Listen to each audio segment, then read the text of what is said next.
don't you sit down and tell me what appears to be the problem. We're going to have another look at a lot of questions I got, and I got quite a bunch of questions. I have them here. I'm going to try and be as concise as I can, but we'll do our best. Okay, the first question, I'm not going to waste any time. The first question is by Daniel. What are your favorite 3 inks? My favorite 3 inks is I use a lot, but I do find myself reaching for a lot of the same inks.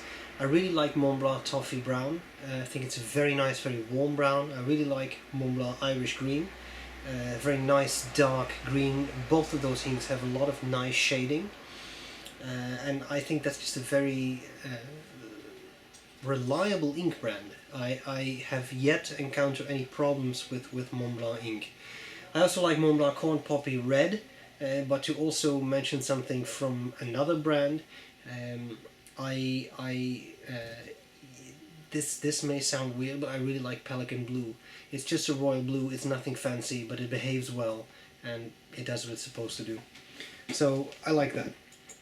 Okay, Daniel then asks, second question, I'm looking to invest in a very nice pen, the kind of pen I can pass down to my son or grandson one day in the far future. What pens/brands do you trust for quality of build to last many years to come? What materials do you recommend for longevity?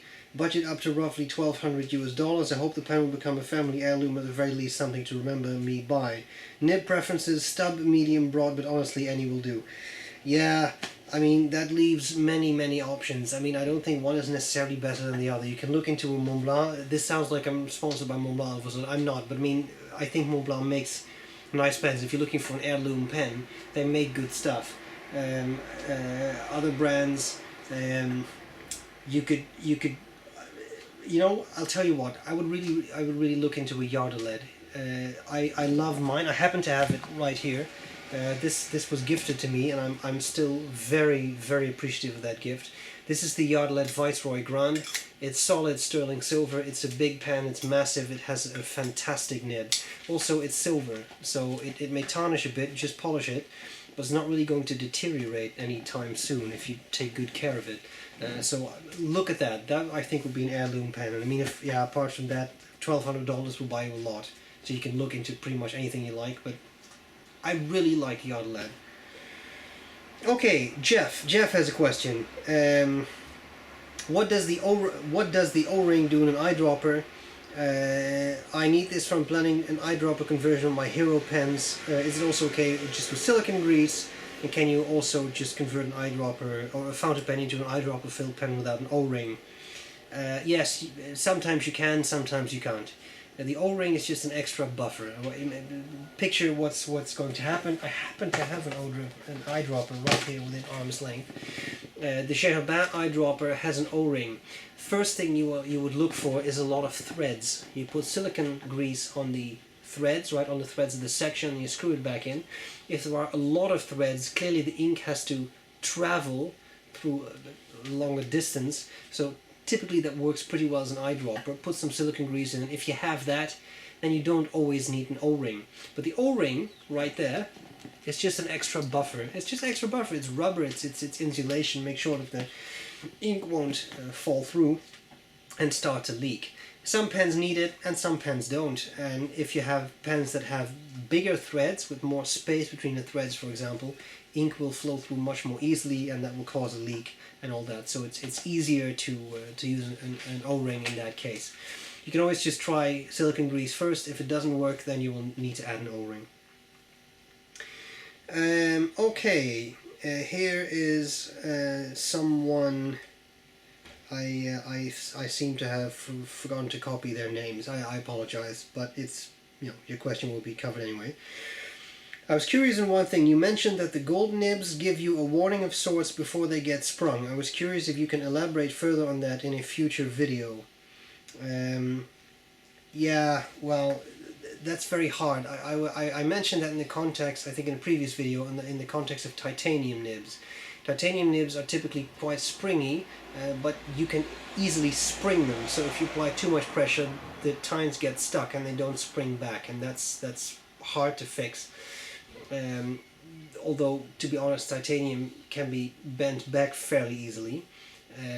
With gold nibs, I think you typically get a warning, and I mean, I can't really explain how that feels. You just feel like if I push this further, it's probably going to do damage. You just feel that the nib starts to give less. And with titanium, I don't really get that feeling. So you push it, and then you end up with a nib like this. Okay, same person asks, I bought a platinum pen with a gold nib. Right from the beginning it had problems, and while it gave some flex, I basically messed it up. I was able to bend everything back in place, and it works just fine now. But I don't write with it much because I'm kind of afraid of screwing it up again. Understanding the feedback you're talking about would be super useful because about 20 or 30 of the pens I own now are with gold nibs. I like line variation, but I don't really press on them, except for my Pilot Metal Falcon.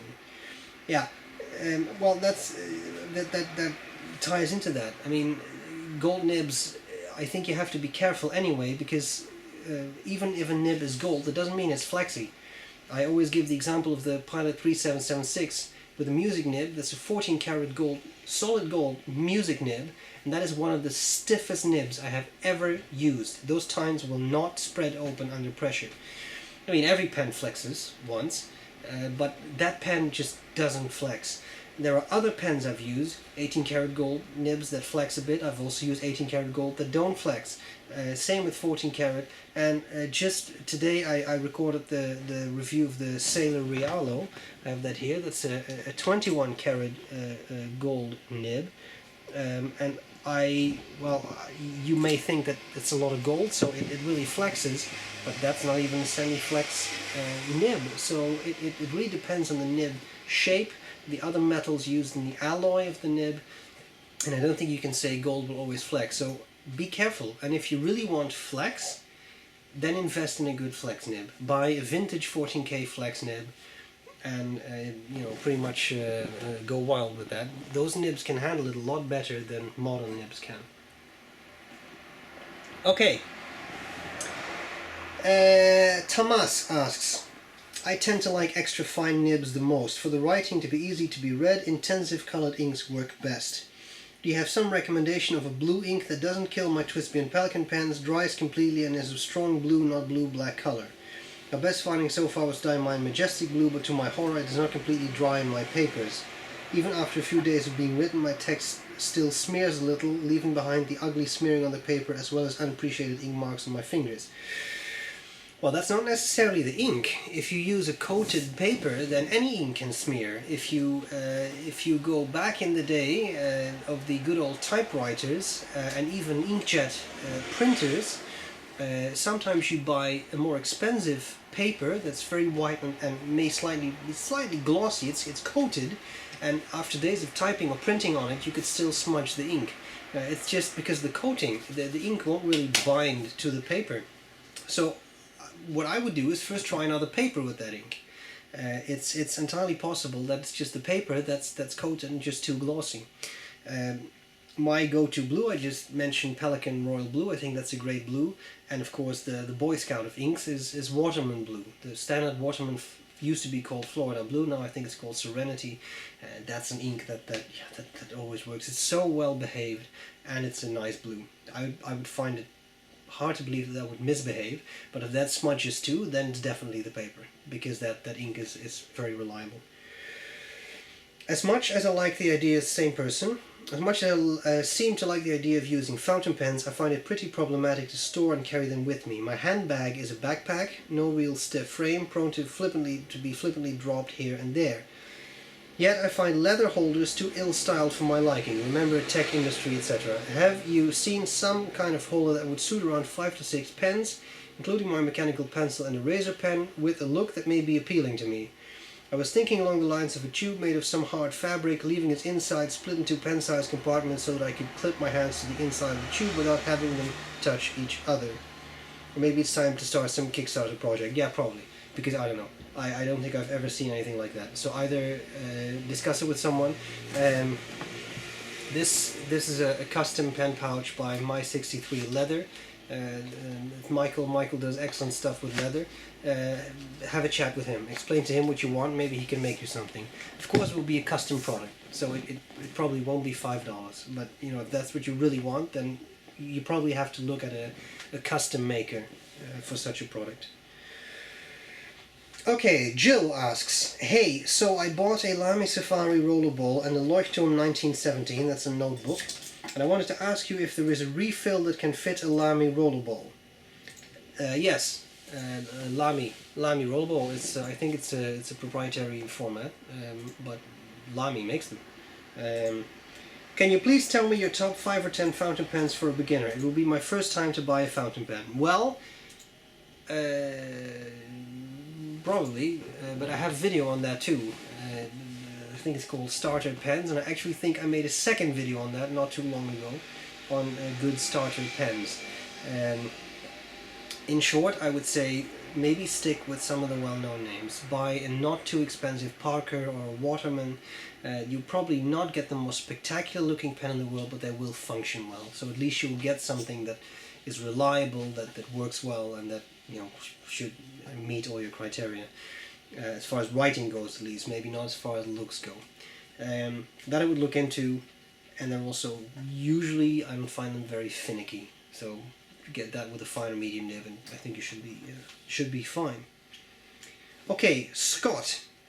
Scott asks, my question relates to the Franklin Christoph 03 Smoke and Ice. I recently acquired one and it's quickly becoming a favorite. You and Matt both mentioned that it is beautiful as an eyedropper pen. Does it clean up okay when changing inks? I want to give it a try, but I'm concerned that the surface of the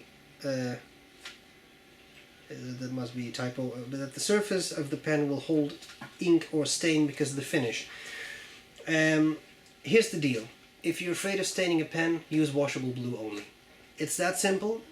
That's a washable blue. That will wash out, and that's all there's to it. And I'm not trying to sound harsh, but I mean that's the way it is. If it's a big concern and you want to keep the pen pristine, then use something that dissolves in water very easily. On the other hand, where's the fun in that? You buy a nice pen, you want to use it with the inks you like, and that may mean eyedroppering it, and that may mean some staining. I think the biggest issue here is pen hygiene. Don't leave an ink in for 6 years. All right? If you know you're not going to use a pen for 2 weeks, take out the ink, clean the pen, store it cleaned. If you use it regularly, I don't think it's going to be a big issue, but yes, some inks are more saturated than others. The word in the street is that, for example, turquoise inks are a bit more prone to staining pen barrels. I have not really experienced it, other people have. If you use highly saturated inks, then you may have a bigger issue. It's an empirical question if your ink is going to stain or not. If you want to make sure, I would say get something like this, $15 Heirloom eyedropper, plug the holes with glue, doesn't need to be pretty. Put your ink in there for 2 weeks straight, leave it, take it out and see what happens. If it's stained this, it's probably going to stain your pen. If not, there are things you can do. You can dilute bleach, just common household bleach.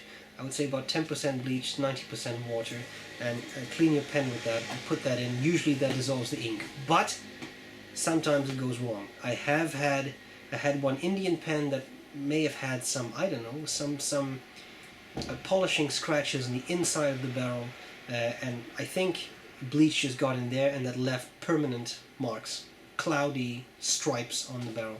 So be careful. Bleach is no joke. It is a chemical. It's something that can also destroy a pen. I've never had issues with 10% watered down bleach in pens, except for that incident with the Indian pen. But again, it's a risk you take. So if you don't want it, you have to use royal blue, washable blue, and that's it. Agoston asks, I'm very sorry by the way if I butcher names, do forgive me. I've recently purchased a noodler's Ahab, 2 in fact. I also replaced the flex nibs on both pens with number 6 broad goulet nibs. I have narrowed the tines on the replacement goulet nibs and heat set the feeds to those new nibs no less than 6 times to get the right wetness, and it is, reproducibly, as I followed the same procedure with both pens at the same result, near perfect. One problem, with a bit more than a gentle air tap, it adds a tapping motion of the pen with the nib directed at the paper on my desk, so this, but without actually making contact with the paper, I'm able to expel globs of ink. Now I like my pens to be wet, but only to the point that the first word I wrote is more or less non-smudgeable by the time I get to the end of the line and smooth. I have a Faber-Castell Loom for this reason, and it writes wetter than my new Ahabs. However, it does not suffer this same air tap problem. What is causing these gobs of ink to come out despite that the Ahab's writing less wetly than my loom, which does not shoot out gobs of ink? I examined the nib and feed closely under a loupe. I noticed that although they run alongside each other very closely at the writing end of the nib, I cannot even fit a single piece of paper between them. There is a sizable gap between them by the time you move to the breather hole. Now, as far as I can see, the gobs of ink are coming from the nib tips and not from this gap. However, I wonder if this gap allows the ink to build up right behind the tip of the nib, so that when I air tap the pen, it's ready to come shooting out. I realize that this is not the most crippling of pen problems, as one might suggest to simply stop air tapping. But I find that even inadvertently, sometimes when I write with the Ahab, I end up making a similar motion. For example, if I want to park the pen between my fingers while I use them to type something on my computer keyboard, and ink comes shooting out. It's not a huge inconvenience at home per se, but it makes the pen difficult to use at work. Well, short answer would be there must be a gap somewhere. Ink is flying out, and especially the Ahab has an ebonite feed. The Faber-Castell pen you mentioned does not. Faber-Castell has a narrow ink channel, and the noodless pens with their ebonite feeds have a fairly wide ink channel. I assume that what happens is that when you flick it, ink just shoots through that channel. It's a wide channel, and whether the tines hit each other at the tips or don't, I think that mainly affects writing. I don't think that expels ink necessarily. I've also found that the noodler's sections aren't all necessarily very consistent. They can be a little warped, especially if you heat set it. Maybe that's just a gap. If there's a gap somewhere at the bottom or at the sides or whatever, maybe even at the top, ink will fly out when you do that. And if you don't want that, you need to ensure a better fit between the inside of the section and the outside of the feed somehow. And I think I have another question about that near the end of this video. And apart from that, yeah, don't air tap it then. Put it down if it doesn't work. I think it's part of the issue with the pen model, and some pen models are more prone to it than others. Okay. Then we have Bob. Bob asked a very interesting question, I found. A question for your next episode. Fountain pen people frequently express mock worry about the number of pens they own and wonder if the interest they have in pen, ink and paper is abnormal. As a psychologist, what are your thoughts on people's detailed focus on this somewhat arcane hobby, whether mock concerns are justified, and if there are circumstances in which people interested in fountain pens actually should be concerned? Well, you know, that is a question that's actually really interesting. Just speaking for myself for just a minute, I noticed a strong development in my interest in fountain pens. I got seriously interested, and I pretty much bought anything. A lot of very inexpensive Chinese pens. At some point I got in 3 or 4 Chinese pens every week. More expensive pens, not super expensive. I mean, that's a slippery slope. You tend to buy more expensive things as time goes on. But I definitely accumulated a lot of pens, to the point where I had, I think, about 300 pens. And if you have to look at my site, you know that I regularly sell off pens. But for me personally, I have severely decimated my collection, and I think I can say that I maybe now have 10% of what I started with. So maybe about 30 pens, which I just mentioned because I think some people think I have thousands of pens. That is not at all the case. The reason for me to do this, and this is actually relevant to the question, is that I decided that a lot of the pens I owned, even though I liked them, I bought them at some point, I just don't use. I kept reaching for the same pens that were inked up all the time, and dozens of pens that were inked up once a year, twice a year maybe, but that was pretty much it. So, first of all, Bob says, what are your thoughts about people's detailed focus on this somewhat arcane hobby? Well, that's the same thing with any hobby. Whether you collect baseball cards or stamps or fountain pens or whatever, I think as long as it's a collection, it's not necessarily a problem. But there's the crux. There's the issue with this. It has to be a collection, right? If it is a collection, then you are a collector. Now what I was not a collector, but an accumulator. And there's a big difference between the two concepts. A collector is someone who collects items, whatever they may be, again, stamps, baseball cards, action figures, fountain pens, whatever, with a specific focus. Let's stay in the field of pens. You could say, I collect sailor fountain pens, and I want to own every sailor nib made, from extra fine to king eagles, emperors, etc. But that's my focus. My focus is that. My focus could also be the Parker 51. I love the Parker 51. I want to own it in every color. I don't, but I mean you could own it in every color made and that is available on the market right now. You can collect Parker Sonnets. That is a focused collection. If you buy any fountain pen, regardless of what it is, not any fountain, but you know what I mean, if you buy a lot of fountain pens without any systematics to it, you just buy them because, oh, that's a Faber-Castell Loom, I like it. I also like the Parker Sonnet. In fact, I also like a Classic Pens LB5. I also like this Yardlet. There is no focus in that, and then I don't think you're really a collector. You're an accumulator. You accumulate a lot of pens. Is there anything wrong with that? As long as you're happy, not really. As long as you don't spend so much that you can't pay your bills anymore because all your money has been spent on pens, that isn't really a problem. As soon as you start to suffer because you can't stop buying pens, then you've developed an addiction, and you can get addicted to a lot of stuff, including buying products, and you can get obsessed, and then it's no longer a collection or a hobby, it's an obsession. Whether you're an accumulator or a collector, it doesn't really matter. Myself, I'm more of an accumulator. I've never really had a strong focus. I do like, for example, the Visconti Opera Master, but if I was a collector, I would want to own every finish ever made, and I definitely don't want that. I have a few, and I really like those. They have different types of nibs, different finishes, and that's all I need. I also like a Yardlet Viceroy Grand. I like the Classic Pens LB5. There's a bunch of pens I like, but there's no real focus to them. But I keep the amount of pens small, and that's why I sell off a lot of stuff if I turn out not to like it or use it. If you just leave them in a drawer, then you really are an accumulator. So whether more concerns are justified, well, as I said, if it becomes a problem, yes. And we wouldn't be psychologists if we wouldn't have some type of weird mnemonic for that, but the 4 Ds: deviance, danger, distress, dysfunction. If it's any of those 4 things, or all 4 of those things, or a couple of those 4 things, then it's no longer a hobby, but then it's become something. So if it becomes dangerous, because you need to steal money to buy more fountain pens, of course I'm exaggerating a bit here, but that's a danger to yourself, to your surroundings. That's a problem.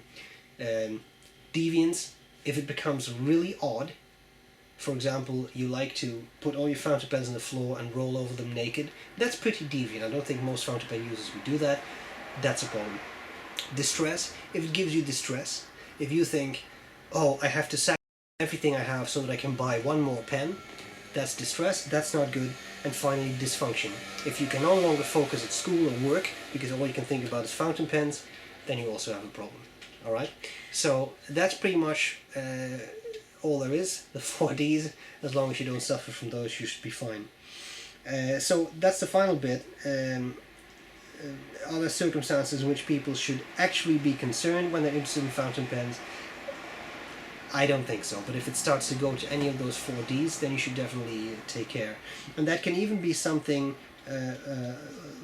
let's say, relatively, how should I put that, benign, not without concern, but if you spend so much that at the end of the month you can't pay bills because you overspent on pens, that's also a problem, right? And then I would definitely see if you can cut down a bit. Okay, I have 4 more questions left, so we're doing well in time as well.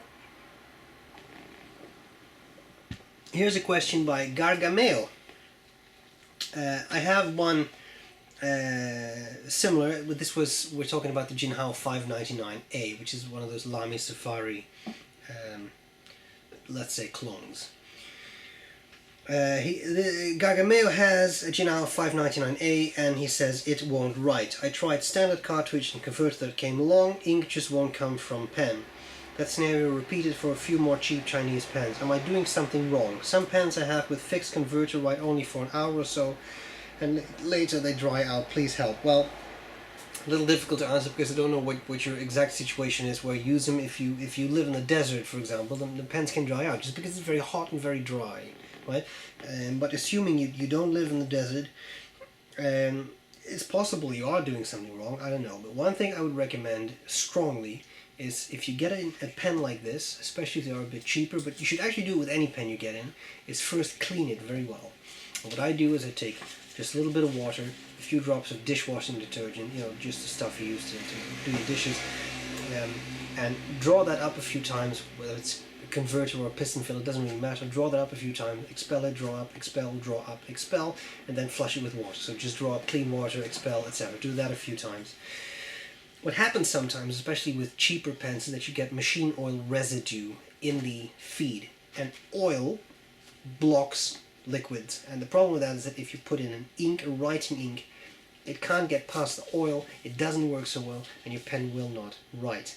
If there is a greasy substance on the inside of the tines, that can also hamper ink flow. If there is a greasy substance in the channel on the feed, that could be a problem. If there is grease on the tip of the nib, that could be a problem. So clean it well, ink it up, and then see what happens.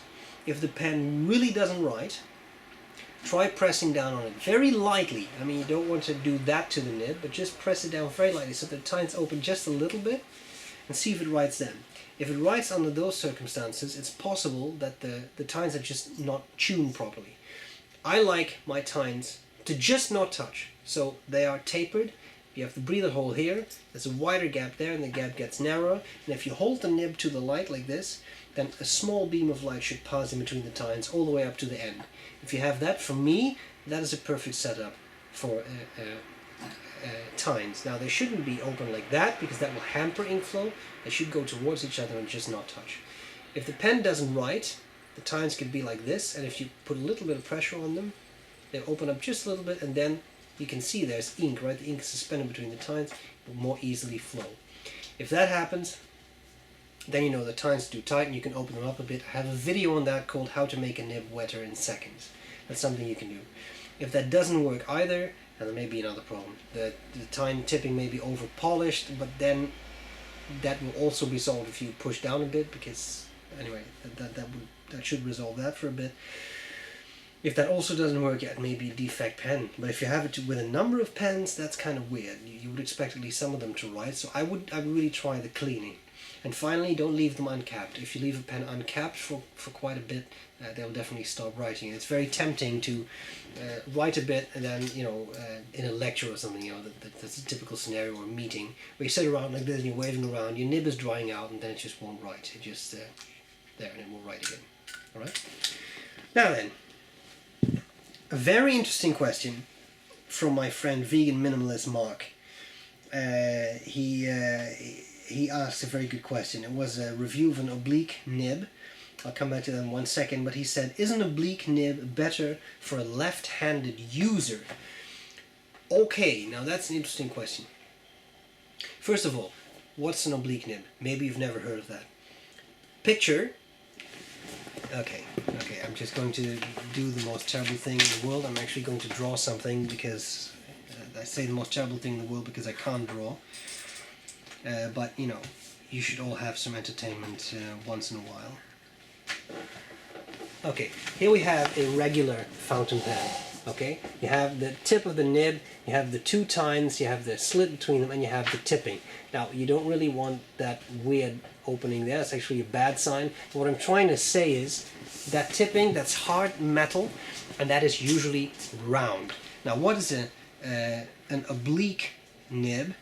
An oblique nib also has tipping like that. First of all, you can do something like this. You can have a nib like that, where the tipping is squarish. We call that an italic. And then there is a final type of nib, which I have to take a little care to draw well. And I'm exaggerating that a little bit on purpose. And that looks like this. And obviously, that is an oblique. Alright, so the nib tipping is not rounded up, but it's cut at a slanted angle. Why? Why do this? Well, that is useful for people who rotate their pen. We call that rotating the pen. So a round nib is fine if you write. I'm going to use the word normally with some reservation, but if you write like most people do, a normal round tip is fine. An italic nib is just there to give you more line variation. Alright? But some people, when they hold a pen, they don't write like this, but they write like that. So they rotate the pen in their hands a bit. They rotate it, or some of them write a bit like that. But you kind of rotate the tipping. And you can imagine what happens when you do that. If these are the two tips, and they should go on the paper like this, but you rotate them, then one of the tines will not really hit the paper anymore. Okay? That was a lengthy introduction, but that is an oblique nib. Now, would such an oblique be a good thing for a left-handed writer? Maybe, but here's the catch. There are two types of obliques. First of all, the exact angle of the obliqueness can vary a bit from manufacturer to manufacturer. Secondly, there's not that many people making obliques anymore. Pelican does, and Peter Ford does, of mrpen.co.uk. So if you buy one of his italics pens, that's their own brand, he grinds all kinds of nibs, including obliques. The third problem is, regardless of the exact angle of the oblique, there is something that Richard Binder calls left foot and right foot obliques. And I gladly borrow that term because it's a very descriptive term. If you look at the toes of your right foot, right, you'll see that there's the big toe is there and the little toe is there. Alright, so that would be a right foot. But then there's also a left foot oblique. Yeah? Look at your left foot. That's exactly the other way around. Now, if you are a right-handed user, you typically need a left foot oblique. And if you are a left-handed user that rotates his or her pen, then you would need a right foot oblique. Just think it through. Look at your toes. Look at what happens. I'm right-handed, so I would have a left foot oblique. My left foot looks like this. I put my pen to the paper and I rotate it, and both of the tines really hit the paper. If I were to use a right foot oblique, like that, and I would rotate it, then it would not really hit the paper anymore. That it doesn't work. So if you are a left-handed user, you want to use an oblique nib, you have to get a right foot oblique. And those are not that easy to come by. Most of the obliques I see are left foot obliques because the pen companies cater to the majority of users and they are right-handers. Peter Ford does do oblique. I think he calls it oblique for the left-handed in some of his pens. So if you really want to try that out, go there, because it's the only source I know. It's the only resource I know that still does obliques in that fashion. But even so, that is mainly going to be useful if you rotate the pen. Now, of course, a lot of left-handers are overwriters or underwriters, and there I can see a little bit of a benefit. But because I am neither, I don't really know how it will work out. So this would really be a matter of trying it out and seeing if it's for you. And if you buy something like the Italics Parsons Essential, it's not a €5 pen or something, but I think it's pretty affordable, especially for the pen you get. I would say try it out. Give it a shot. Okay, the next question is from Found Ink. And he asks, have you found the Visconti Homo Sapiens disappointing regarding its incapacity for a power filler? It's one of my favorites. I'm interested in your experienced opinion. Not really, but the thing is that for the power fillers to fill completely, I'm assuming you're talking not about the steel age, because the steel age is not a power filler, that's just a built-in converter. So the bronze age, as well as all the new ones, I think it's the dark age, but I'm not sure if that's not also a built-in converter. But in any case, the Florentine Hills, the Crystal, and that new one, the London Fog, those are all power fillers. If you just fill it once, so you pull out the plunger, you put it back in, it will fill about halfway through, and that's indeed not a very large capacity. It's definitely quite a bit, but you won't fill the full barrel. If you want that, there is a trick for that, and I have a video on that, which is called something like how to fill a power filler completely or something, or a vacuum filler completely. Check out my website, there is a link on there somewhere in the I think pen related videos or something. But is it bad? No, I think it's actually pretty decent. I've never had issues with the ink capacity. Even with a single fill, I think it's, yeah, I think it offers quite a bit of ink. Okay, final question. Hi, my name is Elias and I have a question for you. I recently bought a Waterman 750 fountain pen, but I have an issue with it. The nib does not stay in place, it turns around and it comes out by itself. Do you think it'll be fixable?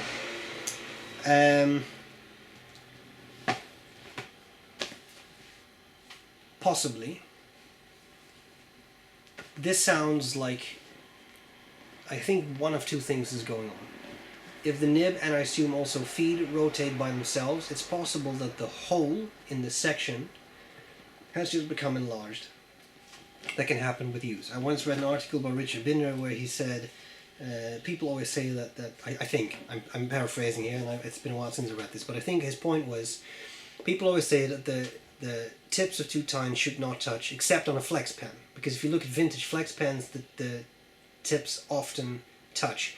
And I think his point was that because of the pressure you exert on those pens, the feed made of ebonite warps a bit because you push down on it, so it warps a bit, and as a result, because the pressure, I think he said it bends down a bit, and you can see what happens if you bend those 2 tines down and they follow the curvature that you introduce into the feed.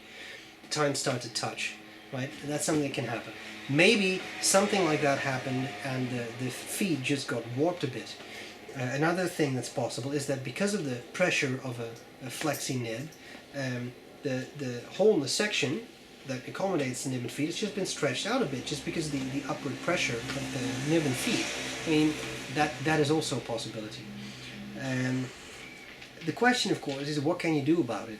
Well, not that much. I mean, you can heat set a nib and feed, but that won't make them bigger and fit better, unless they are really warped in such a bad fashion that they fall out. But I mean, I can't really picture. I mean, then I'm looking at thinking of a feed that droops down like that.